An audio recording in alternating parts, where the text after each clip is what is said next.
Well, we tend to think of segregation as separation of the races, and in some circumstances that's the case. For example, you had black schools and white schools. You had black entrances to public buildings and white. On the railroads, you had a black car and then cars for whites. So that's the separation part. But segregation goes much further than that because black and white were coming into contact with each other all the time. Most blacks worked for white people. They were employed by them, so they were always in contact with them. If they had to deal with the government, they were being in contact with sheriffs and justices of the peace and school board officials, etc.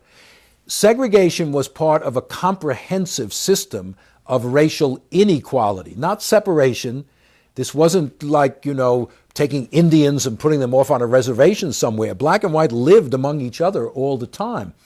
So it was inequality that segregation was trying to enforce. Those black schools were not only separate, they were markedly inferior. The government didn't fund them nearly as much. The facilities were terrible. They were overcrowded. Those black railroad cars were always inferior.